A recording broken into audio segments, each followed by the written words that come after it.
오늘 말씀에서 시인은 주의 법을 사랑합니다라고 이렇게 고백하고 있습니다. 그는 주의 법을 사랑하는데 두 마음이 아니라 한 마음으로 사랑한다라고 말하고 있습니다. 그는 주님의 말씀을 의지할 때 전심으로 의지했다라는 것을 말하고 있습니다. 이쪽과 저쪽을 보면서 어느 쪽이 나한테 유리할까, 이런 것을 더 좋을까, 이런 것을 따지지 않고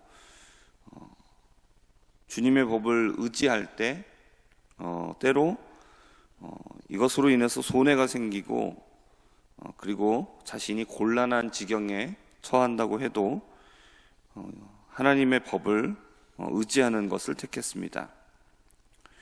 시인은 하나님의 계명만을 소망으로 붙잡았지만 이와는 다르게 악을 행하는 자들도 있었습니다. 이들은 하나님만 의지하며 오직 말씀대로만 사는 사람들이 아니었습니다.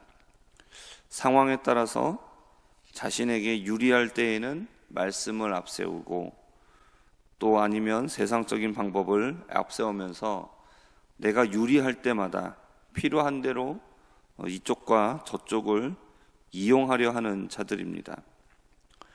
누가복음 16장 13절에서는 예수님이 말씀을 하셨습니다.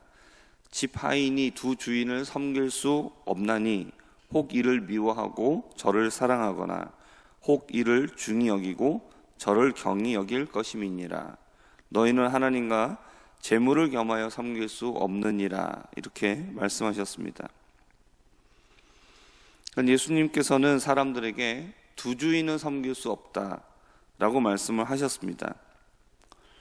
그러니까 둘 다 사랑하는 것은 불가능한 일이죠.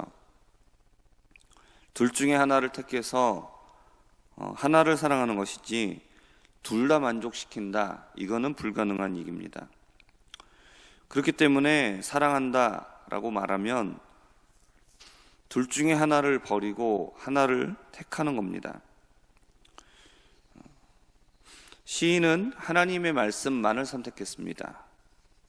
그는 고난 가운데서 고난을 이기는 방법으로 세상적인 방법이나 또는 사람의 방법을 의지하지 않았습니다.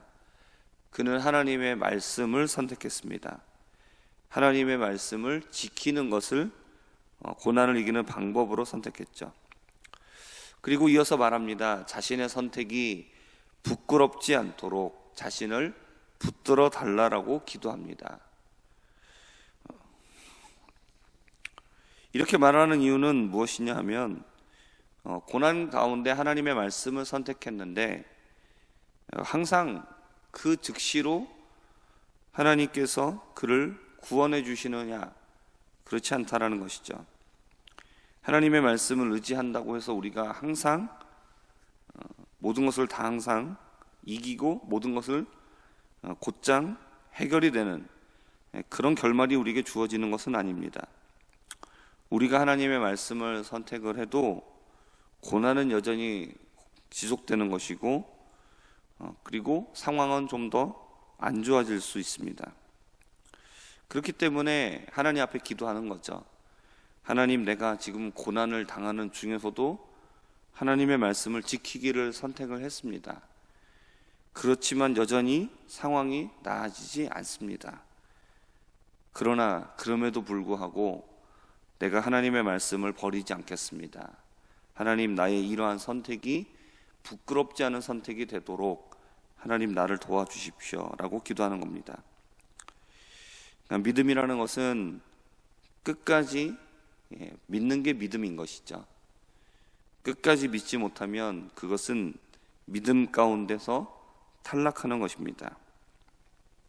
그렇기 때문에 우리는 오늘 이 시인의 이야기를 통해서 우리도 고난과 어려움과 또 역경 속에서 우리의 믿음을 좌절시킬 만한 많은 상황들을 만나지만 우리의 믿음이 후퇴하는 것이 아니라, 우리가 믿음의 자리에서 탈락하는 것이 아니라 오직 주님만을 붙잡고 주님 앞에 기도하면서 주님, 나의 선택이 부끄럽지 않도록 주님 붙잡아 주옵소서, 그렇게 기도할 수 있게 되기를 바랍니다. 주님을 선택하지 않고 세상의 방식으로 살아가기를 선택한 사람들을 하나님은 어떻게 하시느냐? 그들을 찌꺼기와 같이 버리시는 것을 알았습니다. 그래서 이것을 120절에서 말하고 있습니다. 내 육체가 주를 두려워함으로 떨며 내가 또 주의 심판을 두려워하나이다. 우리가 주님을 사랑한다라는 것은 주님을 두려워하는 것이 함께 포함되어 있는 겁니다. 우리가 가지는 두려움은 무서움이나 공포에 의해서 나오는 것이 아니죠. 하나님의 사랑과 은혜를 받았으므로 우리는 하나님이 어떠한 분이신지를 깨닫는 것이죠. 그리고 이것을 깨달은 마음에서 나오는 또 존경, 경외심을 바탕으로 하여 하나님을 두려워하는 것입니다. 하나님을 진정으로 사랑하는 사람은 진심으로 두려워합니다. 하나님을 진정으로 사랑하지 않는 사람은 하나님을 우습게 여깁니다. 오늘 이 고백처럼 오직 하나님만을 사랑하실 수 있기를 바랍니다. 그리고 하나님을 진정으로 두려워할 수 있는 우리 모두가 되기를 축복합니다.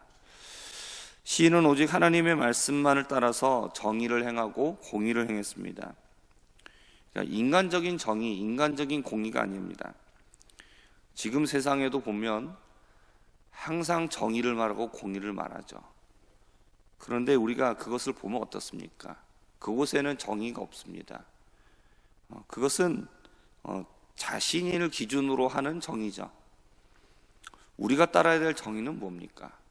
우리가 행해야 되는 공의는 어떤 것입니까? 그것은 하나님의 말씀을 따라서 나오는 정의입니다. 인간적인 정의가 아니라는 것이죠. 그리고 자신을 그런 박해하는 사람들의 손에서 넘기지 말아달라고 이야기를 합니다. 시인은 자신이 믿고 의지할 대상으로 오직 하나님 한 분만을 선택했습니다. 그가 의지할 대상은 하나님 외에는 없는 것입니다. 그러나 주님의 구원은 속히 이루어지지 않기 때문에 늘 피곤하죠. 지쳐 있는 것입니다. 그럼에도 불구하고 주님을 의지하는 것을 포기하지 않습니다. 그에 비하여서 악을 행하는 사람들은 어떻게 합니까? 주님의 법을 폐기했습니다.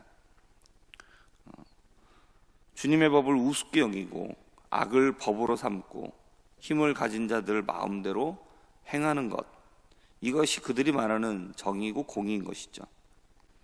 그러니까 죄악이 판을 칩니다. 악인들이 득세합니다. 그 법이 무너지게 되면 사람들이 절망에 빠지게 되고 피곤한 겁니다. 어디를 둘러봐도 의지할 곳이 없기 때문입니다. 주님의 법이 아닌 죄악이 세상에서 판을 치고 악인들이 득세할 때에 우리는 어떻게 해야 되느냐? 그것들과 맞서는 것이 아니라 주님 앞에 기도해야 된다라는 것이죠.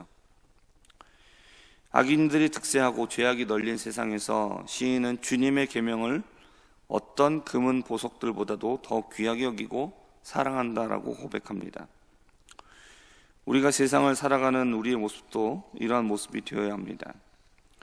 세상에서 악을 행하고 권세를 얻고 의기양양한 자들을 보면서 우리는 하나님 앞에 기도해야 됩니다. 그리고 우리는 이 128절에서 말하고 있는 것처럼 범사의 모든 주의 법도들을 바르게 여기고 모든 거짓 행위를 미워하는 모습으로 살아야 합니다. 때로 지치고 피곤할 때가 있습니다. 끝까지 믿음을 지키고 주님의 구원을 바라볼 때에 그러나 주님의 구원이 임하게 될 줄 믿습니다. 두 마음을 품고 상황에 따라서 자신의 유익을 따라서 움직이는 자들이 아니라 오직 주님만 바라보고 주님을 사랑하고 주님을 두려워하는 자가 되어야 될 줄 믿습니다. 우리는 주님의 종입니다. 여호와 하나님만이 우리의 주인이심을 고백하고 오직 주님을 섬김으로 살아가는 믿음의 성도들이 다 되시기를 주님의 이름으로 축복합니다. 기도하겠습니다.